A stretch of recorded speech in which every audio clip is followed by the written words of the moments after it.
Hello everybody, this is Producing or my Cards Vo back again for another video, and yes, it has been quite the while.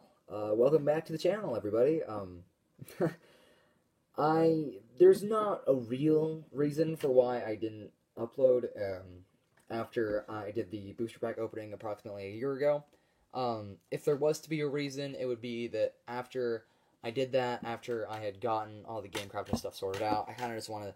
I know that I said that I would continue to make content about, like, rules and things like that, which I will be doing, hopefully in the next few weeks.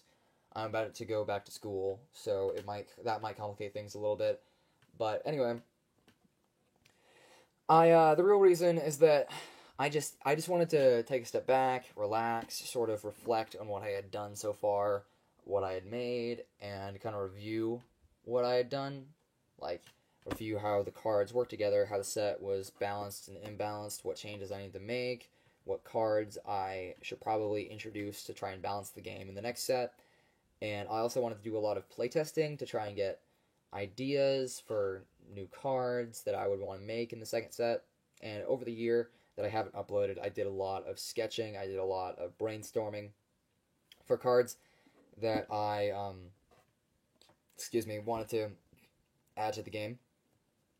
And finally, I'd gotten to the point where I felt like I had a lot of material for the game. I had really started watching a lot of Homie TCG channels again, getting myself refreshed on everything, and I really felt like I was ready to leap full force back into the game.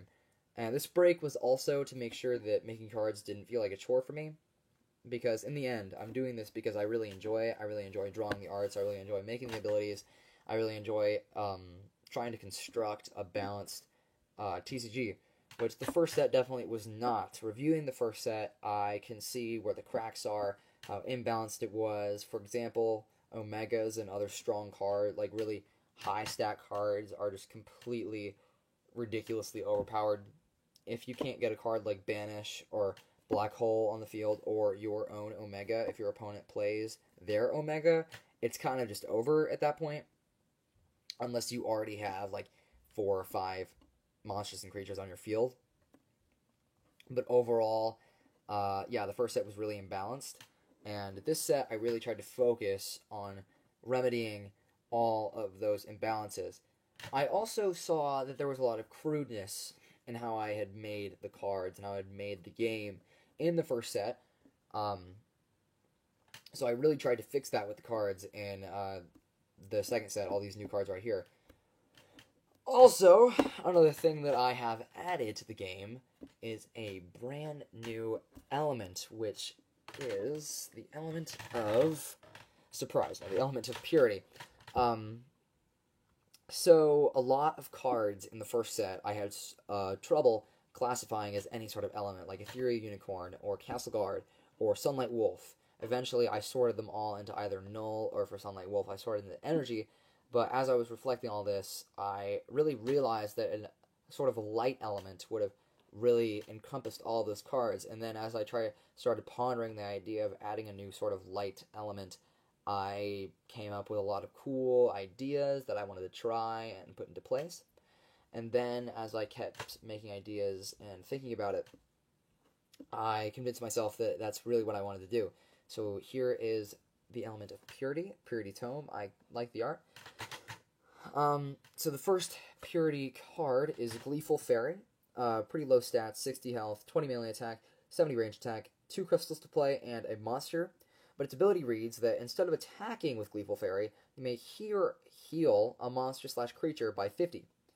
So healing and health is kind of what I want to go for as the theme of Purity. So far, most elements have had a sort of theme. Energy has sort of had the theme of not very strong cards, but really good and complex abilities, except for Plasnova, which kind of contradicts all of that, because he's just a really strong card.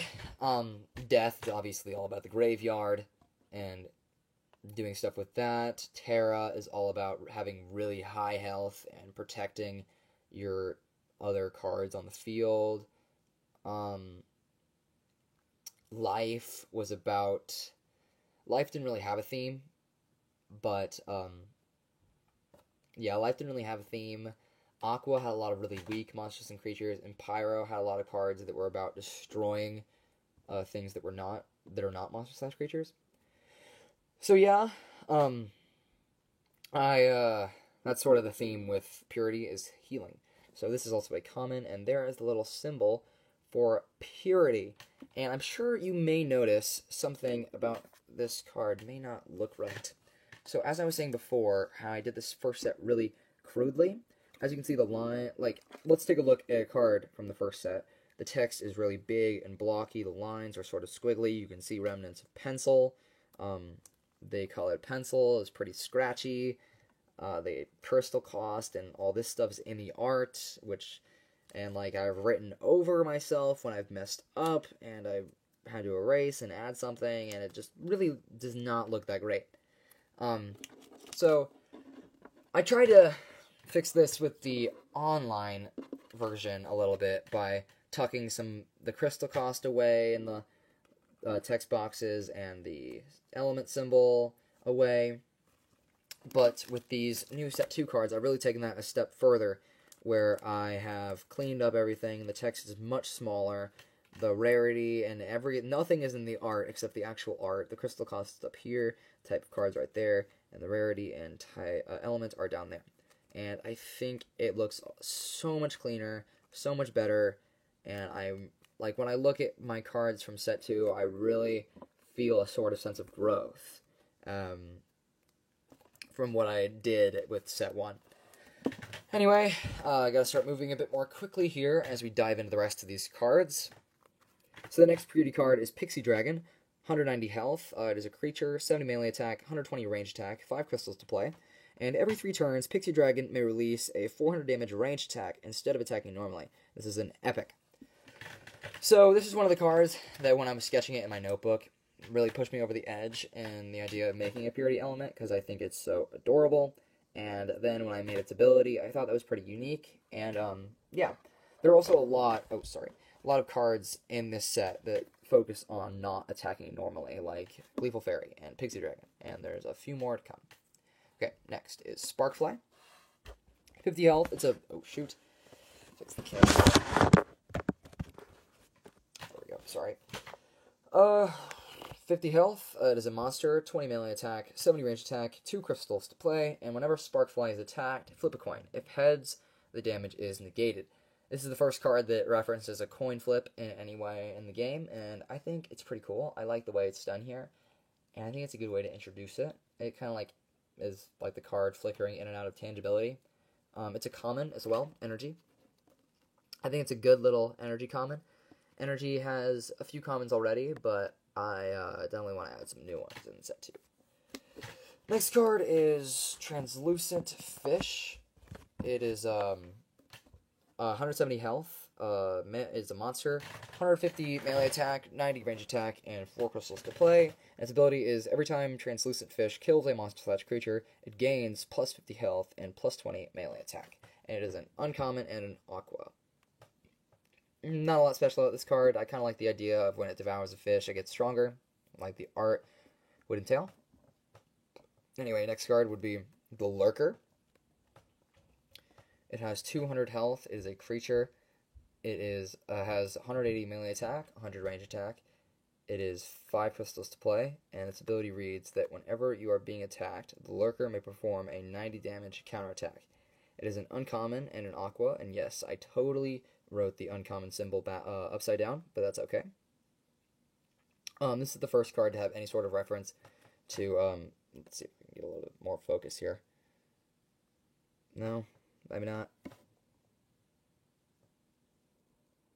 No, okay, that's fine. This is the first card to have any sort of reference to a counterattack, and it's sort of like the idea of where the hand is like waiting right on the edge of a cliff to sort of grab you as you walk by. I think it's pretty cool. Pretty average card. Next card would be Lava Thing. I really like this one, actually. It has 120 health. It's a creature, 10 melee attack, 10 range attack, 5 crystals to play, and its ability reads that you may kill Lava Thing to kill every monster/creature in one of your opponent's rows. It is a rare and a pyro. So this card is sort of meant to be the opposite of Glob Thing from set 1, if you remember that card. And Glob Thing's ability was that if you killed Glob Thing, you could play any card from your hand for free. And so this is kind of like, since it's lava, it's about killing instead of bringing to life. I also really like the art where it's kind of like smoky in some areas and the lava bubbles. Yeah, I think it's a really cool card. So there you go. The next card is Fearful Spectre. This is the first sort of ghosty card. It reads, has 80 HP. It is a monster. 50 melee attack and 100 range attack, and it has 5 crystals to play, so pretty mediocre stats for a 5 crystals to play. But its ability reads that instead of attacking normally with Fearful Spectre, you may attack your opponent with one of the monsters/creatures on their field. And this is an uncommon and a death. So it's kind of like playing off the fact that Fearful Spectre would possess one of the monster/creatures on your opponent's field and then use it against them.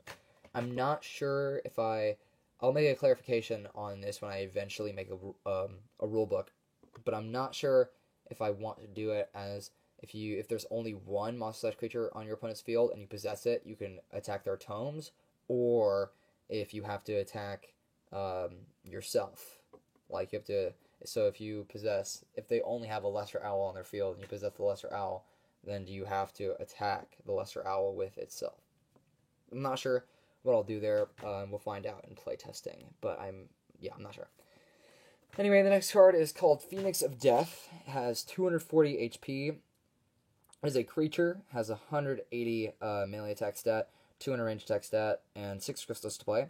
Its ability reads that when Phoenix of Death is played, you may put a death monster/creature into your hand as a rare and a death, obviously. I really like the art of this card. I like the color scheme, and I like the sort of cracked skull it's wearing and the chain necklace.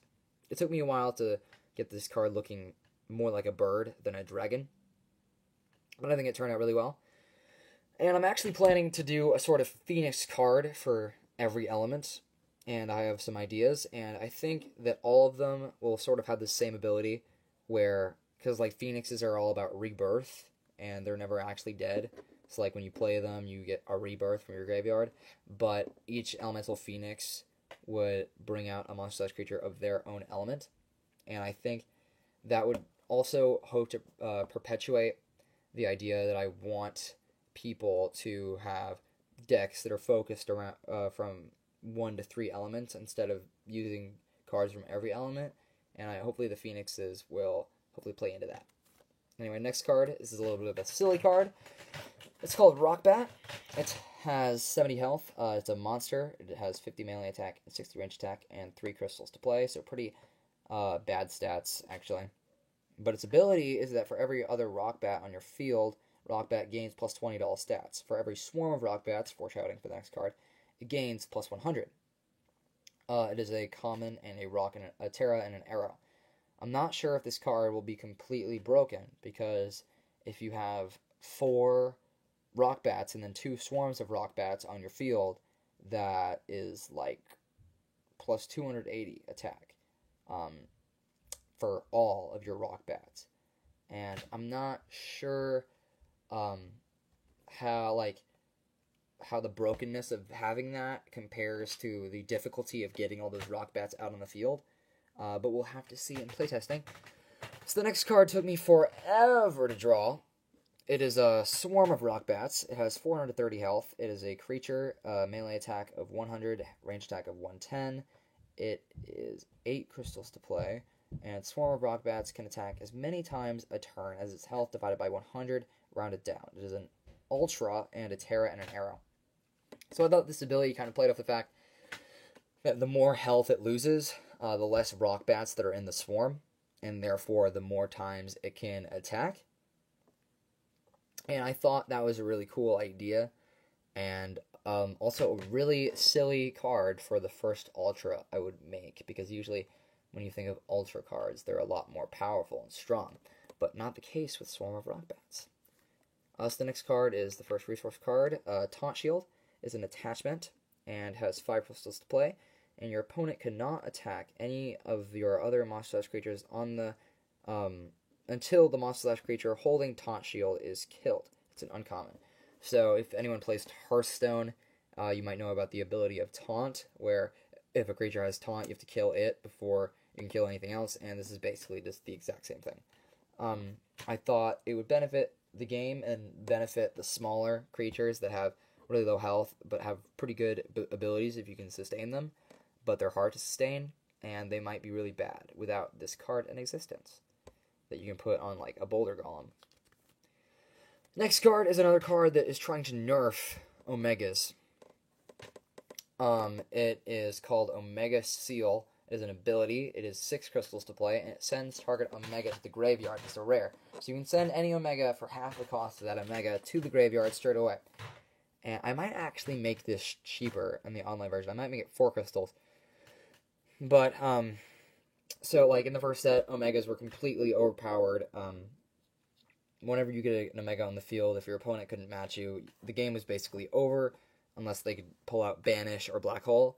And I think this will sort of hope to balance that a little bit. So the next card is a Habitat. It is called the Wasteland. It is 6 crystals to play, and it is a null-type Habitat. And Residents of the Wasteland can only attack every other turn, but it can be placed on your opponent's side. And it's a rare. So if your opponent plays, like, a really big card, like, let's say a Fallen Knight, and you smack a Wasteland on it, then that Fallen Knight is instantly debuffed. And this card also indirectly buffs the card Swap, so that you can maybe get yourself out of those situations that your opponent might put you in. And I thought this was really cool because I had an idea a long time ago. If anyone remembers the Blueprints video I did, where I showcased a lot of card concepts and allowed you guys to say which ones you guys wanted me to make. One of them was Crippled Voyager, and it was basically just putting a monster/creature that was super weak and basically hurt your opponent onto their field. So this is kind of branching from that idea. So the next Habitat is called Angel's Landing. I really like this art. It is 5 crystals to play. It is Purity, and Residents of Angel's Landing are healed by 80 at the end of your every turn, and is an uncommon. So this is basically just the basic Habitat of Purity. Every element has a basic habitat, and this is that. But I love the art. I love the color contrast of the rainbow. I love the light beam coming down, and yeah, I just really like it. So the next card is actually the first Omega for set 2, and I've really changed the format for Omegas to match with the online version. As you can see, my copy of Griffin Monarch right here, the text boxes are white, and the blue is lighter. So that is reflected in the Omega of Tidal Leviathan, the Aqua Omega for set 2. It has 700 HP. It is a creature. It has 800 melee attack, 400 range attack, 12 crystals to play, and whenever Tidal Leviathan banishes a monster/creature, you may destroy target permanent resource, habitat, or attachment. And it is Omega and Aqua, like I said.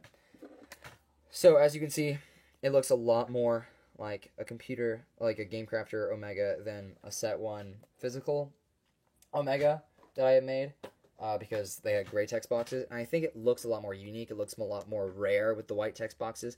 I was going to try and make an Omega emblem, like right here, but then I thought that it might not look so good, because I was using a lighter color for the text. But yeah, even though I think the light blue looks really cool on this, sadly, I think the art suffers from the light blue outline. If it was a darker blue like I had in set 1, I think it would look better. I think it would look even better with a black outline. But I really like this card. I like how menacing it looks. I was going to make the card art more ambitious, but I simply ran out of space. As you can see, the art space for an Omega is much larger because they have much bigger arts. So that was purposeful.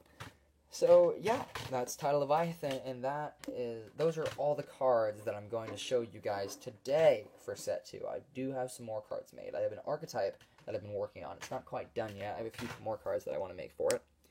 But I will show you guys that in a video very soon, up and coming. And yeah, you guys can look forward to hopefully some more videos, more regular content from me. Not going to be once a year, promise, at least until I finish set 2. I also promise that soon enough I will make a rule video addressing all the odds and ends of the game. But yeah, I look forward to making more videos, making more cards, and getting to show it to all you guys. I'll see you in the next video. Make sure to like, subscribe, hit the bell, yada yada YouTube stuff. And I'll see you guys later. Bye.